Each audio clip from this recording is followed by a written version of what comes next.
Hi, I'm Nick with Seraphim State University. Seraphim Supplements is a big believer in helping the Christian community. So they've asked us to put together a course on starting or improving your own business. In order to improve your own business, you need to have a final destination in mind. You need to have a goal of what business success is. And we'll get to there. But we also need to recognize that it is a destination. And like any destination, whether it's a theme park or a hotel for vacation, we need to have a roadmap on how we're going to get there. Now, the first road we need to take, the first pathway we need to go down, is really taking an in depth look at our customers. We need to know why they buy the items they purchase. We need to know what is it that they're interested in. We need to know what they value. Now, how important is value? It's more important than almost anything else in regards to dictating behavior. A lot of people say that's not the case. No, it's price. Price dictates behavior. Absolutely, that's number one. And I disagree. Now, how can I disagree? Well, it's pretty simple. I look at Apple and iPhones. iPhones are typically $300 to $400 more than their competitor. Yet, when a new iPhone comes out, people are literally punching other people, pushing them out of the way in order to get that last iPhone. Now, why is that the case? Is it because it's truly a better product? Some people would say no. They would argue that the new Google phones have better cameras. But there's certain things people value when it comes to an iPhone. Maybe it's a status symbol. Maybe it's the fact that they send a lot of videos to friends and they know a Google video, when it's sent to an iPhone, gets read in a distorted fashion because the way iPhones read the codes from Google videos is something they purposely designed so that way iPhone users encourage someone else to get an iPhone. But we need to know what they truly value before we can go ahead and move forward, because that's what we're going to build our whole business model off of, is what the customer's about. Then we can work on costs. Obviously, we'll shop suppliers to get lower costs, and it may seem more difficult in certain business models. And I've worked with gyms, I've worked with car dealerships, I've worked with eye care centers, I've worked with influencers. So there's certain things that are universal, and we can go ahead and go through how to really reduce our suppliers and how to minimize our costs and create competition there. Another thing most people don't do is recognize opportunity costs. We need to evaluate every asset, everything we're spending money on, and understand if it's truly the optimal asset we're getting, if it's costing us more than we realize because we're not able to purchase a different asset that would actually produce more profit or more revenue or possibly even more value. We need to go ahead and take a look at the right ways to borrow. Now, some of it depends on how you set up your company, whether it's a LLC or an S Corp or a C Corp. Obviously, with a C Corp, you can go ahead and use stock to raise capital, like the Ford family. The Ford family, they have 5% of all stock, but they have the majority of voting stock, so they have control over the company. And that's a beautiful thing you can do with a C corporation. You can have voting and non-voting stock. And that really gives you a lot of flexibility when you're raising capital. We'll also go over some of the things you want to avoid in regards to being a guarantor. Now, obviously, with some of your bigger loans, you're going to have to go ahead and be a guarantor if you have an LLC or an S Corp. But there's other things where you can actually avoid that, and we're going to talk about how to build your credit for your company so that way you can go ahead and get your name off of that.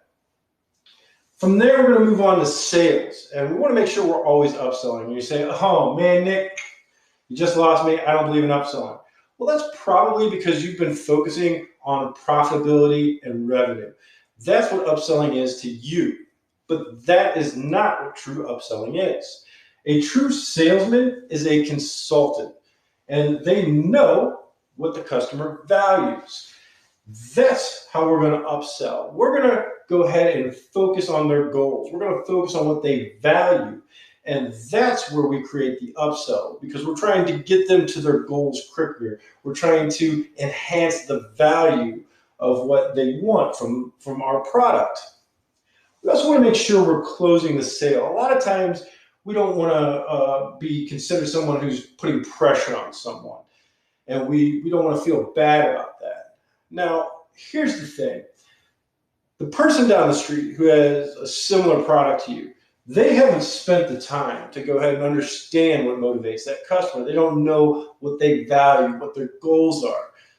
So if you let that person walk away, go down the street, and purchase the product from someone else, you really have done them a disservice. You should feel guilty about the fact that you didn't provide them what would have been the best care. And we need to make sure we're closing. It's pretty simple. Now, I've also put together a variety of sales techniques that actually make the close seem almost like there's no pressure, even though there actually is. There's always a little bit of pressure. But when it's designed properly, it really just rolls off the tongue. And the close happens just like that. From there, we go to profitability. We need to focus on seeking daily profit. A lot of times when we start a business or we're looking to improve a business, we say, I know I'm going to lose a certain amount of money in the beginning. And we accept that. But what ends up happening is it becomes a habit. And just like winning or losing, earning profit or losing profit, gaining debt, can be the same thing. You can go ahead and create a habit. And you don't actually fix problems that could be fixed right away. But if you focus on seeking daily profit, you can actually fix those problems quicker. And the quicker you plug holes, guess what? You can get the water out of the ship and keep your ship afloat. You also need to focus on paying yourself. In the beginning, you say to yourself, I'm focused on growing my business. I'm not going to pay myself because that's just another expense. But then what ends up happening? You end up incurring debt. You end up being late on your car payment or your mortgage, and you get behind. And then that leads to the third thing, not stealing from your company. Now, what ends up happening there? Well, you forego paying yourself. You said, you know what? I'm not going to go ahead and take a salary. And you're not Elon Musk, right? A lot of people say, well, Elon Musk doesn't take a salary, so I don't need to either. Yeah, but Elon Musk actually borrows against his company. And the reason why he does that is it's a huge tax advantage. Now, if you get into one of our advanced courses, we can go over that. But that's not something we're going to cover in this course because that's really in depth. There's a lot of tricks there that involve the IRS, and we want to make sure you don't end up in jail. And that kind of goes back to the don't steal, because we just had 80,000 new IRS agents get hired for next year. Why? Well, they're not going to be investigating the guy who gets 2 paychecks every month and nothing changes and there's really no expenses. There's nothing to deduct. So they're not going to waste time there. There's no revenue to get. Where are they going to go? They're going to go to the people who have their own business. So what ends up happening as far as stealing? Well, you didn't pay yourself. And now you're behind and you say, I need to take this much money from the business because the business is successful. You say you'll pay it back, but then at the same time, you feel like you deserve it because you sacrificed so much in the beginning. But Uncle Sam doesn't see it that way. Now, just like Al Capone, you're going to jail. But once we get those things under control, once we avoid stealing from our company and we make sure we're paying ourselves, then we can get to business success. Once we're there, we've made it, right? No, not at all. This is where a lot of mistakes happen. Why? Because we had a pathway to get here. But once we got here, we didn't have another map. We didn't have another business map planned out. What ends up happening then is we start to say, let's just keep things where they're at. And what ends up happening then, our competition makes adjustments. They start to eat into our profit levels. Sales go down. And it's just a little bit at first. So we don't recognize that it's hurting us. And then it continues to happen a little bit more, a little bit more, a little bit more. And we don't realize that after 3 or 4 months, now we're losing thousands of dollars that we had before. And in fact, it may put us way behind. So what do we need to do to keep this moving forward? That's where we start creating our daily records. We need to make sure everything lines up. We're focusing on what's coming in every day. We need to make measurable goals. And that's not just in sales. We need to make sure in regards to expenses and in regards to increasing the number of suppliers to reduce costs. We need to really have measurable goals on every aspect of our business. And we need to make sure it's a month-to-month as well as a year, 3-year, and 5-year plan. Anything beyond 5 years is not a good idea. Why? You're going to have so many market adjustments happen over the course of the 5 years, and new competitors and different costs raising, that you cannot properly plan beyond 5 years. You need to go ahead and redo your goals at that time. We need to make sure we're saving weekly. A lot of companies didn't. They didn't save, and when COVID-19 happened, what occurred? They went out of business. But if we prepare for emergencies, if we prepare for the unexpected, then we can make sure we are still moving forward when everyone else is behind. And if we keep moving forward while the competition falls behind, that means we end up having less competition in the future and higher profit margins. Make sure you're saving weekly. We're going to improve daily. Now, what does that mean? It can mean anything, but you want to make sure that you have a habit going, that you're moving forward. You can improve on sales. You can improve on making sure you get out on time. You can improve on your expenses. But if you're focusing on improving at least one thing every day, you're getting incrementally better with your business, and you're always moving forward. It's basic physics, right? Things in motion tend to stay in motion. Things at rest tend to stay at rest. Let's keep things moving forward. Start small, but think big. When we have this business success in our mind, we come up with, this is what will make us successful. If we're here, that's an indication. That's a marker of we've hit success. And we want to get there right away. But you can't build a house without a foundation. You need to have steps in place, and you need to start small. You need to make sure you make a sturdy foundation before you put up the framing for the house, before you put in the electricity, before you put in the plumbing, before you put up the drywall. You need to take it one step at a time. And finally, we need to make sure we don't give up. There's always going to be obstacles throughout this entire process. And when we get here, there's going to be more obstacles. It's always going to be a challenge.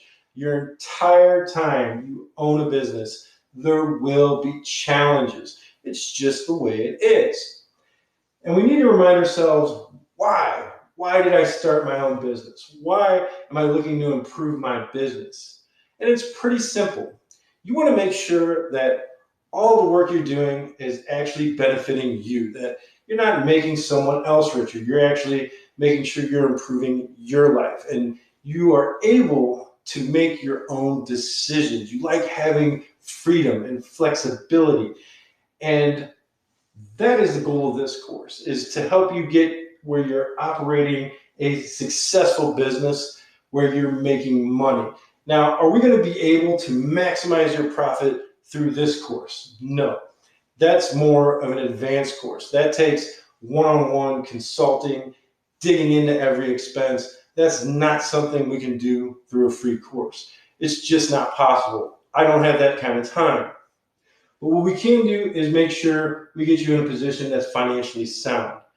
And that's where we're going to go. We're going to go ahead and put together the first lesson for you, customers and creating our business model. I'm going to have to fix the board here. Go ahead, get some water. You can hit the pause button. I'm going to put things together, and I'll see you back in just a minute.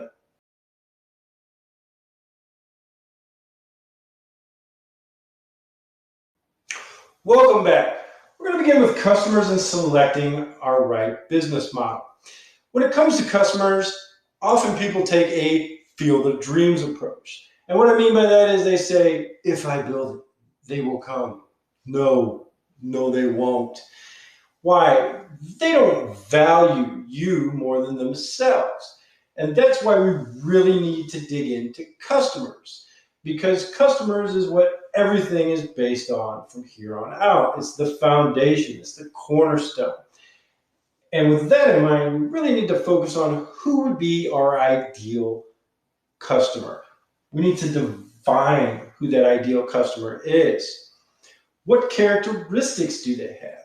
Now, don't tell me your ideal customer is someone who's going to spend $10,000 every 2 weeks for you to cut their grass. That's not realistic. We need to focus on a realistic customer. Who would be ideal? And then we identify characteristics that they have. If it's a business professional, do they typically watch this TV channel? Do they read this magazine? Is there only certain shows they watch? We need to see what their interests are. Do they typically hunt? Are they golfers? Are they tennis people? We need to discover what's valuable to them. What do they see as the most valuable thing they have? Now, with some people, it's time. Their time is more important than anything. So just speeding up the process of whatever you're doing or offering something quicker is more important to them than paying an extra $20, $30. You need to know what is truly important to them.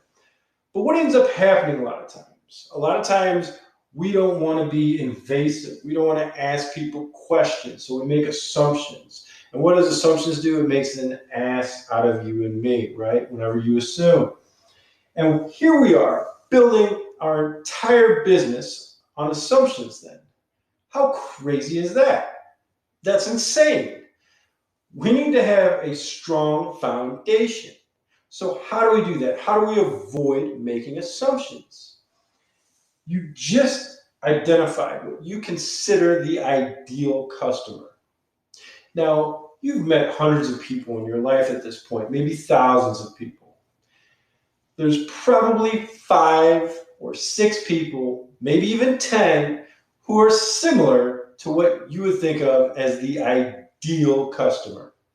And you're saying, Nick, I don't want to talk to these people. I don't know them that well. They're not going to want to talk to me. That's not a good idea. And I beg to differ. Why? Because you are going to talk to them about the thing they love most. What does everyone in the world want to do? They want to talk about themselves, right? It makes them feel good about themselves. In fact, you could barely know the other individual. Maybe they don't even like you that much. They may even see you as an adversary to a certain degree. But if you come to them and you say, hey, I think there's a lot of things I could learn from you and things that could help me improve. Do you mind if I ask you a few questions?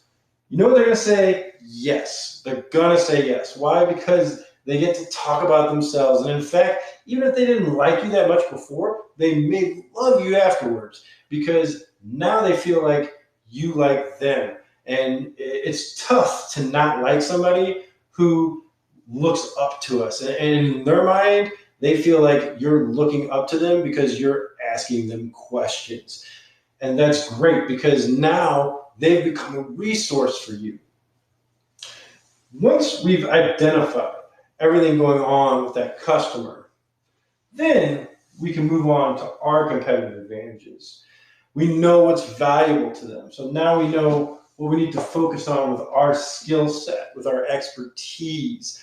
What can we do to offer something that no one else has or better? What features can we add to our products or to the presentations we're offering? What makes us different? What makes us better? That's where we can win. That's where we can make money. From there, we need to evaluate the ease of entry. How much competition is there? If there's a ton of competition, what is that going to do? That's going to decrease profit margins. And when you do that, if you have any kind of unexpected expense, it can end up killing your business, right? We want to focus on areas where there's reduced competition, because then we have more flexibility when it comes to cost adjustments. It allows for us to weather the storm when things come up. We need to look at what's going on with our suppliers. Did the competition already sign non-compete clauses where essentially if that supplier is supplying them something, can they not supply it to you? And if that's not the case, then you need to go ahead and say, I need to create a barrier of entry already because I plan on being successful. So go ahead and negotiate those non-compete clauses. And you're saying, well, if I'm just starting out or if I'm behind the 8 ball, I can't really offer to pay more in order to go ahead and get a non-compete clause. Well, sometimes your supplier actually prefers a non-compete clause. With my consulting company, I know that if I did the same consulting for different companies that are all part of the same industry, it's going to be less effective. And if you're coming to me and asking me to sign a non-compete agreement, then I'm also going to look for some money on the back end. I might even do my initial services for free and say, hey, if we increase your revenue by 40%, I get 15% of that. If we increase your revenue by 50%, then I get 20% of that. And it allows for us to open up different pathways. And it's something I actually look forward to. So don't be afraid to go ahead and start trying to create your own barriers of entry. Don't think because you're just starting out that you're not able to create these barriers of entry and put you in a better situation. Capital. Capital can be a huge barrier of entry. With the supplement industry, what do? They make it where you have a minimum of 1,000 of that product. So if your product costs $20, right, now you're looking at $20,000 just for one product. And if you're creating a product line, you're going to have 10 products. Now you're looking at $200,000 just to create a supplement company. How many people are able to secure that kind of loan from the beginning? Not many. How many have that capital to just throw that cash down? Very few. That obviously creates a huge barrier of entry. But once we selected something that's going to have lower competition and provide us with suppliers that we can actually create barriers of entry ourselves, or that don't have non-compete clauses where we wouldn't be able to get the material we need, and we recognize that the capital is in line with what we can go ahead and begin, then we need to focus on revenue versus profitability. Our entire lives, we've been taught more is better. And that's why the upsell at McDonald's was so great, right? The movie Super Size Me. You know, they always ask, would you like to supersize that? And everybody says yes, because more is better. That's what's been ingrained in our minds. What ends up happening then is we focus on a business model that I call business model A, right? And with that, we're looking at doing 200 units a day. Let's say this is a shoe company, and they said, we're going to sell cheaper shoes. We're going to be like a Payless shoes. And the average cost is going to be $50. And you're like, oh, all right, cool. You know, that's what you're selling for. And your cost is actually $49. And you're saying, well, why on earth would you start a business if there's only $1 profit per unit? But you didn't think there was $1 profit a unit.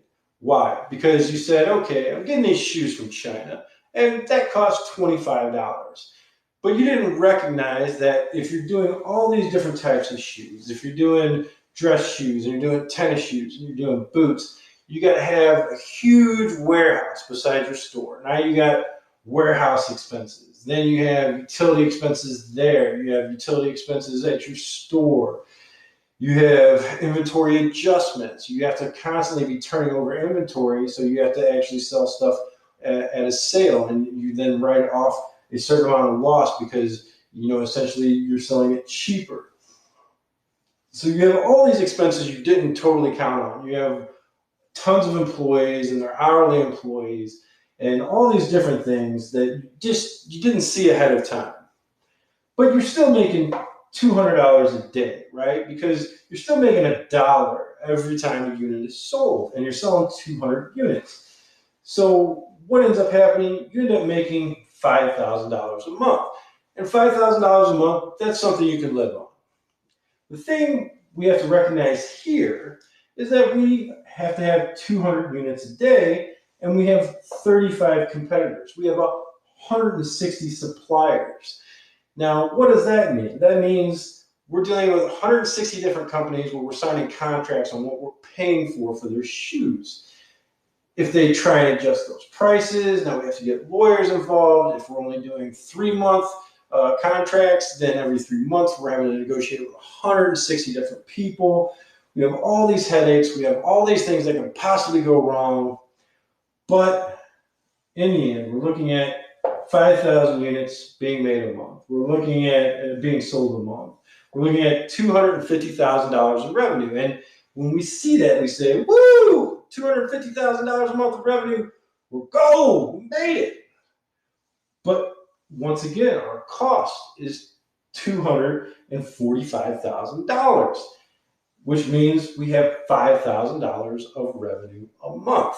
And it's easy for that number to disappear because some of these competitors in a market like this are going to be your Payless shoes. It's going to be your Foot Lockers. And they know that one of the competitive advantages they have is they have so many stores they can spread out costs, and they can go ahead and lower price to the point where it's insane just to drive you out of business and make sure you're out of the market.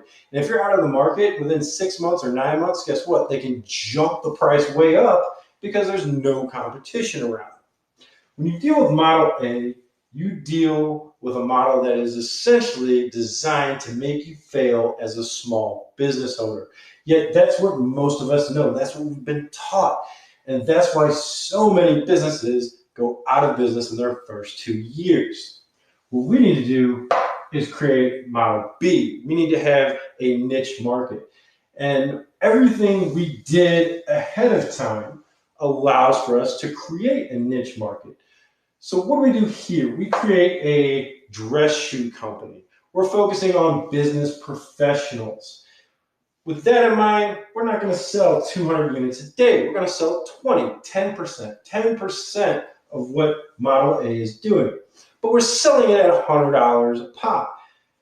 The Gucci shoes, we're selling at $100, and the cost of them $80. And you're saying, "Woo, man, that's pretty high up there. That's that could jump to 90." Well, here's the thing. Reality of it is, the cost of the shoe is probably not $80. It may only be $5 or $10 more than the tennis shoe over here. But we have more marketing expenses. Our expenses are going to be totally different. We may not have warehousing expenses because we can actually have all of our inventory in our store. There's a lot of different adjustments that are going to be made here. But what we're dealing with is we have less competitors. There's very few people focusing only on business shoes. And you have fewer suppliers, which means you're dealing with less contracts. And you're still making $400 a day in profit. So what does that translate to a month? Well, a month you're only moving 500 units. Once again, 10% of what Model A is. But you're having $50,000 of profit. And you're like, ooh, I don't know. We just saw $250,000 in revenue is only going to give us $5,000 in profit. So $50,000 revenue, man, that's dangerous. But we only have $40,000 in cost, which means we're making $10,000 in profit. Now, in this model, what do we have? We have a lot more flexibility. If something goes wrong with one supplier here, guess what? We're going to be able to weather the storm because we have bigger profit margins. With $10,000 a month, you're going to be able to save money. You're going to be able to start looking at franchise opportunities. You may bring in a full-time employee, and a full-time employee is going to work harder normally than a part-time employee. You can set up bonus structures. So now all of a sudden, maybe this units jumps from 20 to 50, and you're paying that employee $4,000 a month, but they hit a bonus, a sales bonus that gets them to $5,000 a month. So here you are actually helping another individual, giving them a good quality of life, while at the same time you're still going to be making more money when those sales increase compared to Model A, and you can weather more storms. This is the model that is going to make you strong as a small business owner. This is where we need to focus. But in order to build this, we need to go back here. So even if you're 6 months into your business or 9 months into your business and things aren't going that well, we can still turn everything around because we're going to adjust our business model. We're going to go back to here and we're going to really focus on defining that ideal customer. Your homework for this week is pretty simple.